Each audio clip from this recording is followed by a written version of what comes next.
Olá, boa noite. Boa noite, estamos ao vivo. Boa noite, a Luciana Aguiar falando. Oi, Maíra. Olá, boa noite, gente. Luciana Aguiar falando. Para quem não me conhece, eu sou psicóloga, gestalt terapeuta, coordenadora do Dialógico, núcleo de Gestalt Terapia, autora do livro Gestalt Terapia com Crianças. Estou aqui hoje, quinta-feira, 20h15, um pouquinho atrasada, para conversar um pouquinho com vocês sobre um ou outro tema que diz respeito à Gestalt Terapia com Crianças. Estou vendo vários nomezinhos conhecidos. Super obrigada por vocês estarem aqui. Quero aproveitar também para super agradecer a participação de vocês ao longo dessas últimas semanas, nos stories, nas nossas perguntinhas, nos depoimentos da Semana da Criança, sobre as lembranças mais marcantes, sobre as brincadeiras, sobre aquilo que vocês gostariam de dizer para a criança de vocês. Foi muito bacana a participação de vocês, e isso é bem legal porque é o que na verdade me move continuar achando brechas no meu horário super apertado, super justo, para estar produzindo conteúdo, para estar postando coisas e para estar aqui com vocês falando sobre crianças, sobre psicoterapia com crianças, sobre esse nosso fazer psicoterápico que é tão desafiador, que tem tantas nuances e tantas coisas que a gente pode ficar discutindo aqui a noite toda, que vai ter assunto. Hoje, como vocês já devem ter percebido, vocês já perceberam que tem semanas que eu anuncio um tema de live. Tem semanas que eu não anuncio.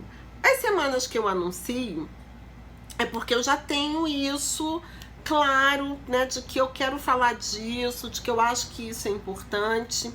E nas semanas que eu não anuncio, eu deixo meio que rolar para ver o que acontece e eventualmente eu atendo algumas solicitações e algumas perguntas de vocês. E hoje eu queria estar mais livre assim para responder as perguntas de vocês, e eu vou começar respondendo uma pergunta que já me foi feita na semana passada. Vocês às vezes fazem as perguntas por direct, nem sempre eu vejo imediatamente e muito menos tenho condições de responder, porque às vezes é uma resposta imensa. Quem às vezes entra em contato comigo por direct sabe que inclusive na maior parte das vezes eu respondo, se não for um ok ou um beijinho, eu respondo por áudio, porque é uma forma mais fácil e mais rápida, né, de agilizar. Mas tem algumas perguntas que eu acabo precisando falar mais e, portanto, eu não tenho como responder. Então, ou eu respondo aqui, ou eu não respondo, gente, porque não dá para responder tudo, porque vocês não têm noção da quantidade de mensagens e de perguntas que eu recebo o tempo todo. Mas quando dá pra gente trazer pra cá e compartilhar com outras pessoas, é a melhor coisa. Eu vou ler a pergunta que a... Ai, gente, agora eu esqueci o nome dela. Eu nem sei se eu poderia falar o nome dela, então, sim, ela vai saber. Ela diz assim: eu pedi autorização para trazer a pergunta para a live, e ela diz assim: gostaria de saber sobre como você costuma manejar situações com crianças que costumam xingar na terapia. Eu achei sensacional a pergunta, porque são coisas que podem acontecer nas melhores situações e com os melhores terapeutas. Aliás, eu diria que é algo que pode acontecer com frequência. E aí ela continua, né? Gostaria de saber como você costuma manejar situações com crianças que costumam xingar na terapia. Ótima pergunta, Francine, também acho. Aí ela coloca entre parênteses, e que eu achei mais legal ainda. Inclusive com crianças que não xingam habitualmente na presença de outras pessoas, na presença de outros adultos. E isso é um dado bem importante, né?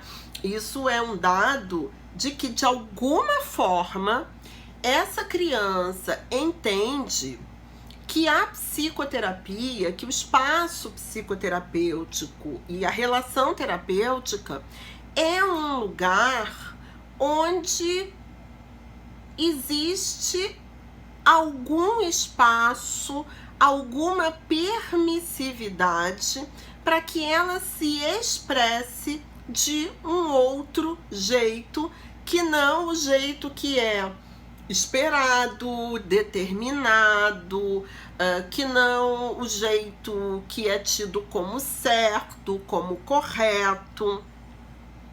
E isso, num primeiro momento, é um bom sinal. Claro que diante de uma pergunta dessas, aliás, diante de muitas perguntas que vocês fazem, eu imediatamente produzo uma série de outras perguntas, né? Que é assim: quando ela diz crianças que costumam xingar na terapia, uma primeira coisa que é importante a gente identificar é: a criança está falando palavrões na terapia, a criança está xingando o terapeuta.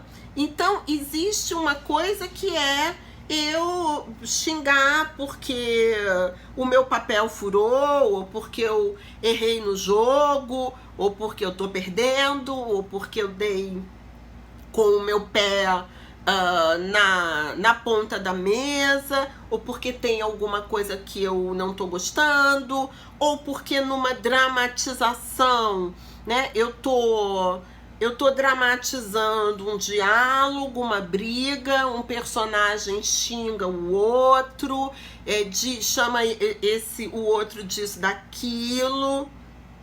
Isso é uma coisa. Outra coisa é um xingamento na relação terapêutica. E quando eu faço essa primeira diferenciação, eu não estou dizendo, veja bem, nem disse nada ainda. Eu disse que nenhuma situação pode ser decidida em termos de manejo somente com uma informação dessa. É o que eu digo para vocês toda vez que eu sento diante dessa câmera. Não existe uma tabela, não existe uma planilha de Excel onde a gente coloca assim: criança que xinga, manejo, isso assim, assim. Criança que bate pé, manejo, isso assim, assim, assim. Pode existir em outras abordagens, mas não existe isso desta forma em Gestalt terapia. E volto a dizer, e para quem não me conhece, para quem está entrando aqui pela primeira vez, eu falo do lugar de uma profissional de psicologia que usa a Gestalt terapia como aporte teórico e metodológico para trabalhar com as crianças e as suas famílias, certo? Então é desse lugar. Desse lugar, eu preciso sempre entender o comportamento de uma criança, que no caso é uma criança xingando na terapia. Eu preciso sempre compreender esse comportamento dentro de uma totalidade, dentro do que em Gestalt terapia nós chamamos de campo. Campo esse que engloba uma série de elementos: a história dessa criança, as relações que essa criança estabelece, o quanto que as pessoas com quem ela convive falam ou não falam palavrão, e aí os extremos sempre nos interessam. Então, a nossa amiga aqui, ela coloca, inclusive com crianças que não xingam habitualmente na presença de adultos, né? E muitas vezes são essas crianças que vivem em casas onde ninguém pode falar caraca, porque caraca já é feio, entende? Então, isso é um extremo. É um extremo de exigência em termos de palavras bonitas e polidas. E a gente tem o outro extremo, que são famílias e que são casas onde as pessoas usam palavrões como vírgulas. Palavrões para dar ênfase, palavrões para dizer que estão felizes, palavrões para dizer que estão tristes, palavrões para se tratarem, palavrões para trocarem toda sorte de afetos, sejam eles quais forem. Então eu preciso levar isso em conta, eu preciso dessa compreensão do todo, de onde ela vem, com quem ela se relaciona, qual é o sentido de dizer um palavrão na terapia. A criança se incomoda, a criança não se incomoda, a criança diz, olha para mim e fica meio que assustada, esperando o que eu vou dizer, pede desculpas. A criança fala e olha para mim com um quê de provocação para verificar se eu vou fazer algum tipo de fala restritiva, punitiva. A coisa escapa, a criança fica ansiosa com isso, a criança fala de um jeito que parece proposital, no sentido de chocar, no sentido de verificar até onde eu ouço e eu acolho aquilo. Qual é a idade dessa criança? Isso é muito importante. É o famoso conhecimento de psicologia do desenvolvimento que eu sempre digo para vocês que é tão importante. Então, crianças pequenas não costumam, crianças muito pequenas, a menos que elas ouçam isso de uma forma repetida, elas não costumam falar palavrões no sentido mais adulto do termo, mas muitas vezes palavras que dizem respeito a corpo, produtos corporais que digam respeito a órgãos sexuais, né? Cocô, xixi, bunda, coisas assim. Muitas vezes as crianças pequenas já já meio que restringidas pelas noções de o que é educado, o que é polido, o que pode, o que não pode, elas já trazem essas palavras muitas vezes assim, sabe? Não pode falar pum, bunda, né? Cocô. E muitas vezes falar um cocô, falar um meleca, falar um vômito, coisas assim, tem o peso de um palavrão, tem o peso de alguma coisa que de alguma forma, mais diretamente quando isso é falado para a criança, ou menos diretamente quando ela saca pelos adultos, aquilo ali não é uma coisa que pode ser falada o tempo todo, não é uma coisa que todos os adultos acham legal, não é uma coisa que ela é parabenizada quando ela fala. Então, muitas vezes as crianças trazem palavras que elas consideram tabu, né? Em relação ao órgão sexual, então, é um clássico. Com um misto de será que ela vai permitir, será que ela não vai permitir?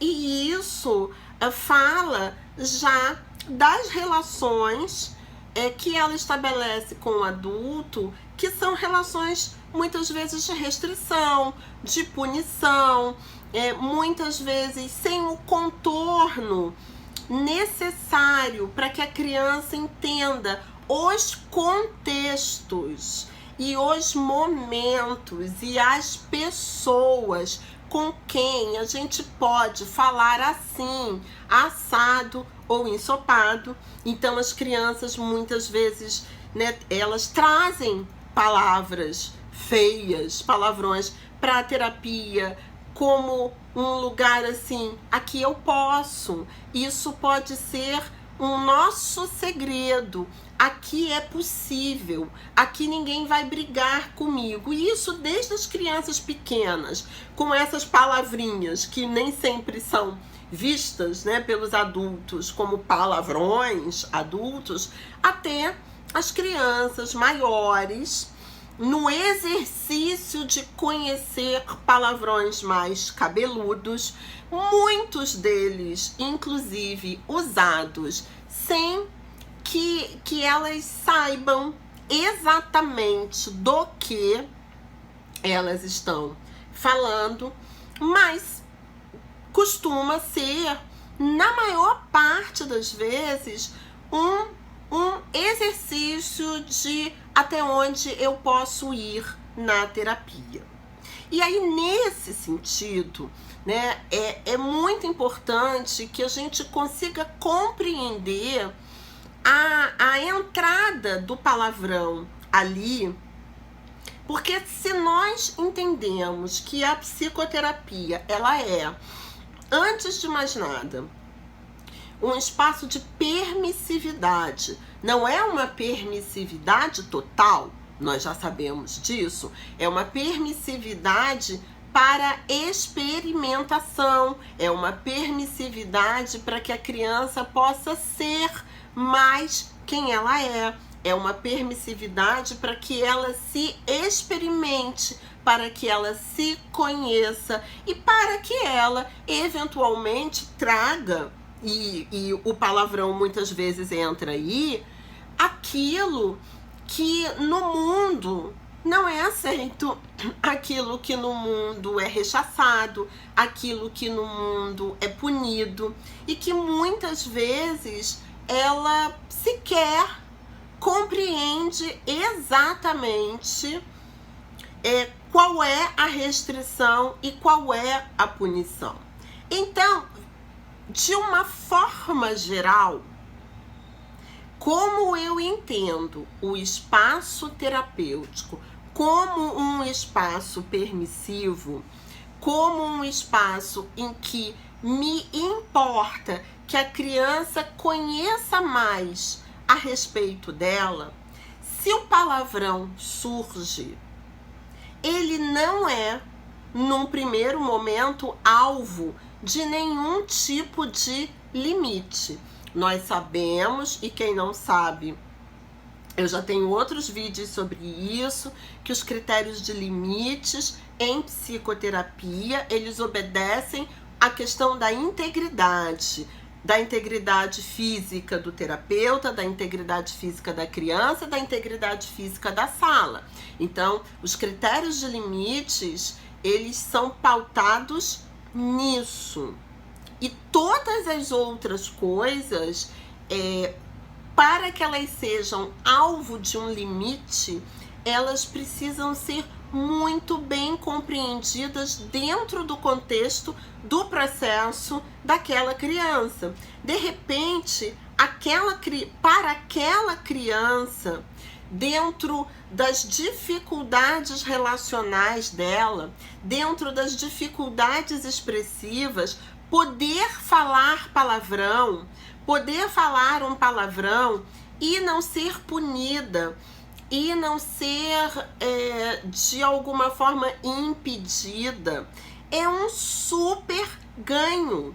Ela falar palavrão e se dar conta de que eu continuo aceitando ela, e que não é porque ela falou um palavrão que ela é menos, que ela não é elegível, né, para minha atenção, para o meu acolhimento. Então, muitas vezes isso é terapêutico. E como tudo que é elegível de intervenção terapêutica, entender o sentido do palavrão não é eu ficar aqui imaginando o que pode ser que está acontecendo com essa criança.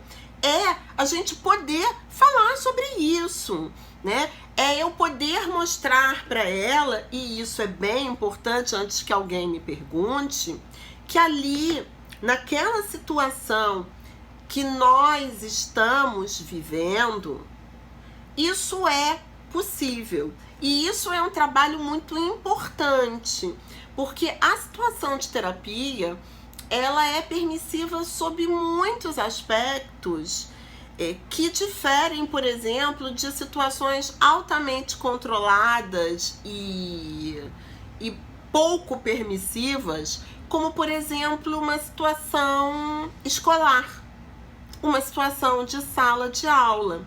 Então, toda vez que vem o palavrão e isso de alguma forma é apontado, comentado, problematizado, porque dificilmente uma criança fala um palavrão, dificilmente, sem que ela dê uma mini checada naquilo que eu vou falar, ou na cara que eu fiz, ou como eu olhei.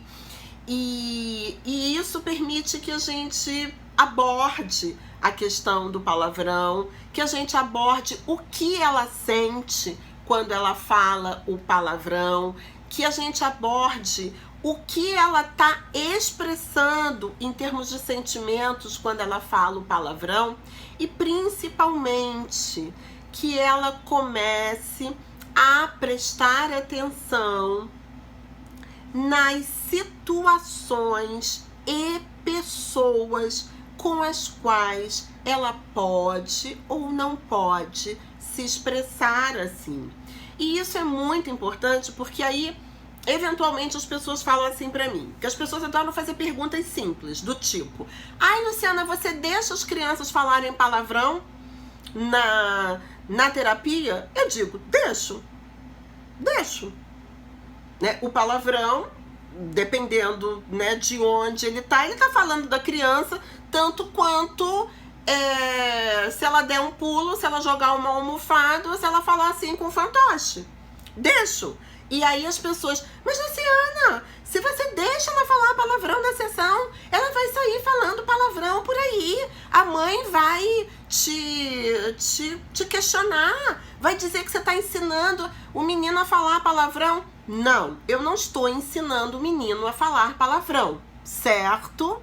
Eu não estou ensinando o menino a falar palavrão. Eu deixo crianças falarem palavrão na sessão? Deixo. Eu falo palavrão na sessão? Não, gente, ok? Acontece que no momento que o palavrão tem espaço para existir, porque se eu limito, é mais uma coisa em termos expressivos dessa criança que não tem espaço para existir. E a terapia não é o lugar que vai validar, que vai dar espaço para que a criança possa expressar o que sente, ainda que seja através do palavrão. E a questão não é se ela usa ou não o palavrão. A questão é a que esse palavrão se liga, o que esse palavrão expressa e em que situações a gente pode fazer isso e em que situações a gente não pode fazer isso. A gente, quando conversa sobre isso, é muito legal, porque muitas vezes a gente dá muitas risadas, né? Porque isso vira um jogo. Eu digo, aqui, nessa situação entre nós, isso é possível. E isso é possível porque nós temos um acordo, para mim está ok, e se para mim está ok, para você está ok, nesse encontro e nesse espaço, então nós temos um acordo. E aí A criança começa a aprender sobre acordos, sobre consentimento, sobre aquilo que eu coloco da forma como eu coloco, tá ok para o outro. E, portanto, o que o outro me manda de volta fica ok. E aí, na sequência, nós começamos a levantar e imaginar possibilidades em que situações não dá para falar esse palavrão. Sim, Luciana, e você fala o palavrão? Falo. Eu tô dizendo para vocês que eu não saio falando palavrões a esmo. Mas sim, você repete com todas as letras o palavrão que a criança fala? Repito. Porque uma vez falado, falado está. Então, falado, vamos falar sobre ele. E vamos falar sobre as circunstâncias. Então, dá para falar isso aqui? Dá para falar isso aqui. Dá para falar a mesma coisa no meio da aula de matemática? Acho que não. Dá para falar a mesma coisa no almoço de domingo, na hora da sobremesa na casa da avó? Não, talvez não. Será que dá para falar sobre isso na brincadeira com as priminhas pequenas? Quem é mesmo a minha tia? Eu acho que não ia dar certo. Que outras situações isso pode acontecer? E quando você está com os seus amigos? E quando você está com as suas amigas? Quando que isso é possível, né? E aí, nós temos dois pontos de trabalho. Um é a expressão. E o que aquilo tá falando do que eu tô sentindo. E outro é em que situações eu posso expressar o que eu tô sentindo dessa forma. E em que situações, se eu expressar o que eu tô sentindo dessa forma, ou se eu me habituar a falar desta forma, porque a gente vai ver principalmente no adolescente, tem o palavrão hábito, o palavrão hábito linguístico, né? E aí é muito importante fazer essa diferenciação, porque assim, entre os amigos, beleza, mas com o professor não dá para falar usando palavrão como vírgula. Com os amigos, as amigas, numa situação de lazer, etc., beleza, mas na sala de casa, na reunião de domingo, não vai rolar. Ou falar com a sua mãe assim, pode ser que ela não goste, porque ela não é a sua amiga, ela é a sua mãe e isso não tá legal para ela. Isso não foi consentido. Então, são coisas que a gente vai trabalhando de acordo com a idade. Luciana, tá bom, mas você falou da criança que xinga, que fala palavrão, né, que se expressa de alguma forma, mas você falou que é preciso também discernir se a criança fala palavrão ou se ela xinga o terapeuta diretamente, especificamente. Mas vamos falar disso também. E por que eu separei isso? Porque a primeira ideia que vem é de que, tá, beleza. A criança pode falar palavrão, se alguma coisa ali não tá dando certo, ela fica frustrada e ela rasga aquilo e joga fora e diz um palavrão. Ela tá frustrada, tá. Mas a criança não pode falar um palavrão para mim porque eu anunciei o fim da sessão. Porque aí ela está me faltando com o respeito. E ela não pode me faltar com o respeito. Para tudo. Vamos lá.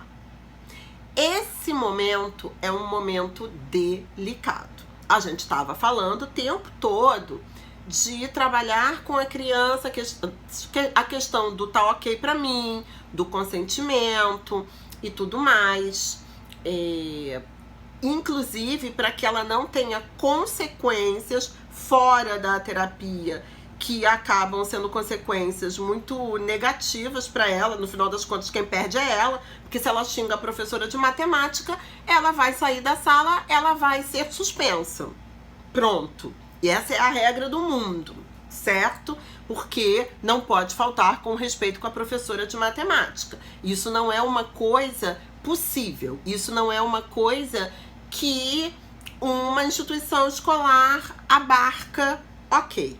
Ah, mas aí então ela pode faltar com respeito com o terapeuta? A rigor, não. E isso pode ser algo conversado com a criança. Mas nesse momento, gente, é muito importante que nós não sejamos tomados, possuídos por um adulto ofendido, por um adulto desrespeitado. Porque se nós somos possuídos e tomados por um adulto desrespeitado, nós vamos sair do nosso lugar de psicoterapeuta. Então, sim, você pode colocar um limite neste tipo de tratamento, neste tipo de fala. Sim, você pode dizer para essa criança, para esse adolescente: olha, isso não rola, desse jeito não é legal, eu não quero ser chamada disso, eu não quero ser, xingada daquilo outro. Então isso não é uma coisa possível aqui. Mas, e aí é que tá, você colocou o limite, você tá dizendo que é possível, né? Você não quer ser xingada. Só que a diferença entre você e a professora de matemática que manda esse aluno sair da sala, ir para a coordenação e, na sequência, ser expulso, suspenso, sei lá o quê, a sua diferença é que, na sequência de colocar o limite, você vai dizer para essa criança, para esse adolescente: isso não dá. Mas eu continuo interessada naquilo que você está sentindo. O que está acontecendo? O que está te deixando desse jeito? Entende? Porque eu preciso ajudar essa criança se ela tá zangada, se ela tá frustrada, se ela tá com algum tipo de sentimento, se tem alguma coisa na relação, né, que a faz usar um xingamento direto para mim, eu preciso olhar para essa relação, inclusive me perguntando em que medida eu contribuí para isso. Em que medida eu, de repente, ultrapassei um limite? Em que medida eu não fui cuidadosa? Em que medida eu, por exemplo, traí a confiança dessa criança, desse adolescente? Em que medida eu tô perseguindo um sintoma? Em que medida eu tô insistindo em alguma coisa? Em que medida eu tô dando lição de moral? Em que medida eu tô tentando convencê-lo de algo? Eu preciso me perguntar. E eu preciso perguntar para a criança também. O que tá acontecendo? Quando eu te digo isso, ou quando eu te falo aquilo, ou quando acontece isso que está acontecendo aqui, como é que você se sente? Então, eu dou o limite, mas eu não largo a criança sozinha, porque esse é o meu papel. E é por isso que eu sou um adulto que posso ser chamado de psicoterapeuta e não de tia Teteca e não de uma outra pessoa qualquer, porque eu vou agir de uma forma que essa criança não está acostumada. Se uma criança, se um adolescente na relação terapêutica comigo chega ao ponto de me xingar diretamente, tem alguma coisa muito importante, tem alguma coisa muito significativa acontecendo, uma coisa que precisa ser vista, uma coisa que precisa ser compreendida. E talvez eu esteja mandando mal, o que não permite, digamos assim, que essa criança, que esse adolescente continue a se colocar desta forma. Mas com certeza é algo para ser visto, para ser levado em conta, inclusive com uma reflexão, uma autorreflexão do psicoterapeuta acerca do seu trabalho, percebe? Então, gente, essa questão do palavrão, e aí assim, eu peguei essa mensagem e tentei pensar em situações.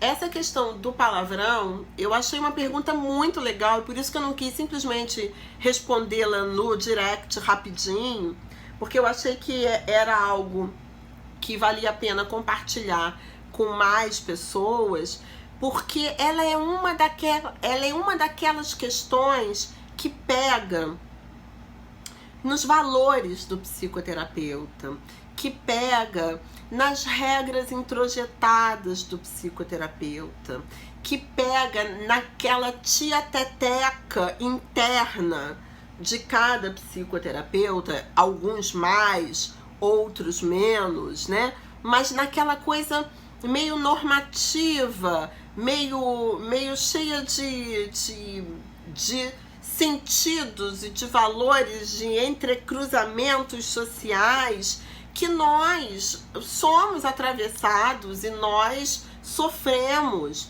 mesmo que a gente não queira, ou mesmo que a gente não se dê conta. E aí é muito fácil a gente transformar a terapia num lugar de ai, ai, ai. Ai, ai, ai. Não pode falar palavrão aqui. Ai, ai, ai. Isso é feio.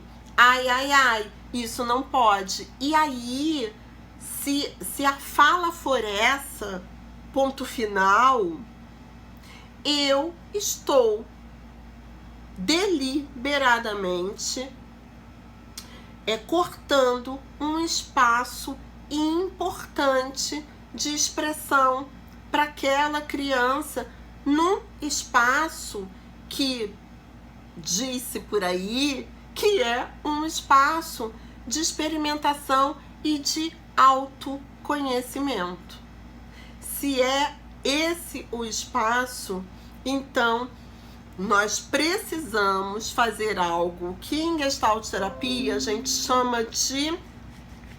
tem alguns nomezinhos, mas eu vou usar o mais fácil, que é colocar entre parênteses. Colocar entre parênteses os nossos valores, os nossos preconceitos, o que a gente acha que é de bom tom, o que a gente acha que é fofo, que é educado, que é isso, que é aquilo.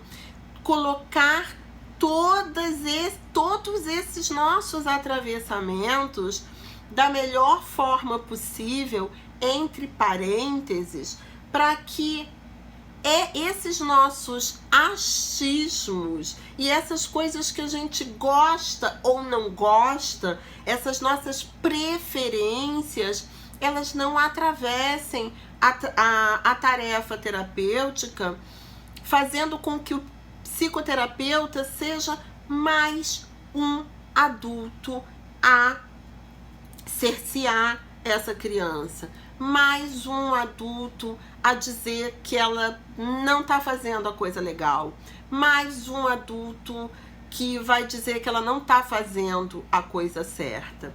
E para crianças que usam o palavrão numa espécie de teste, isso é um clássico da psicoterapia. Claro, criança fala palavrão. Qual é o adulto que diz, legal, criança, você falando palavrão? Nenhum, né? Então, muitas vezes a forma que a criança tem de testar se você é realmente um adulto diferente é falando palavrão, para ver se você vai dar uma bronca, para ver se você vai suspendê-lo da terapia, para ver se você vai contar para a mãe, para ver se você vai dizer ai, ai, ai. E aí você faz uma coisa absolutamente diferente. E é muito engraçado, porque às vezes eles ficam muito desconcertados, principalmente quando o palavrão é falado num tom meio desafiador, do tipo, agora eu vou chocá-la, vou abalar as estruturas desse prédio. E aí solta aquele palavrão e o terapeuta continua com a sua cara de paisagem na calmaria. E aí a criança, hã? Como assim? Como assim ele não falou nada? Muitas vezes ela fala de novo, assim, meio alto, pra ver. E aí eu posso dizer, você tá falando tal. Você falou isso 2 vezes. Que curioso, você falou e olhou pra mim. E aí? Aqui não tem problema de você falar desse jeito. Que outros lugares você fala desse jeito? E aí a gente desdobra alguma coisa. Então é muito comum, na medida em que você não vira uma tia teteca com um apagador na mão para atacar na criança, a tua reação de alguma forma desmobiliza aquela forma de se expressar. É muito interessante, mas é absolutamente compatível com a forma da Gestalt terapia trabalhar e entender o fenômeno humano. Outro dia, que não hoje, porque o nosso tempo terminou, falarei sobre a teoria paradoxal da mudança, né, que explica lindamente esse exemplo que eu acabei de dar. Quando você faz cara de paisagem para o palavrão que a criança esperava que fosse causar um terremoto, o que você está dizendo para ela é: eu aceito, eu acolho, tá tudo bem. E aí, se ela não tem com quem enganchar, se ela não tem com quem se contrapor com o uso daquela palavra, então ela não precisa mais. E aí, a aceitação do que a criança traz, muitas vezes faz com que ela não precise mais trazer.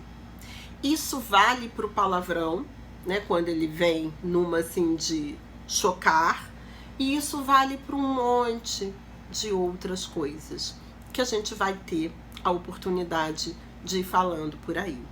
Então, gente, é isso. Nosso tempo já foi, passa muito rápido.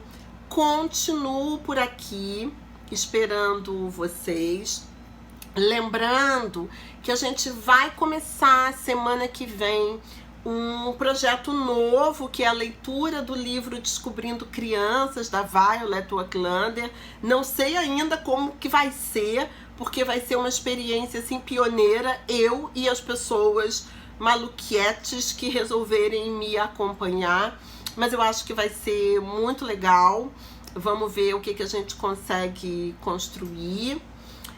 Continuo super agradecendo a participação de vocês aqui na live, nos stories, vai ficar 24 horas no ar e depois, se tudo der certo, se nada der errado, eu subo a live para o YouTube. Tá bom, gente? É isso, eu acho que não tem mais nada. Eu sempre esqueço de dar os avisos, essas coisas, né, gente? Mas então depois eu apareço no Stories e digo pra vocês. Uma beijoquinha, super obrigada pela audiência. Até a próxima quinta.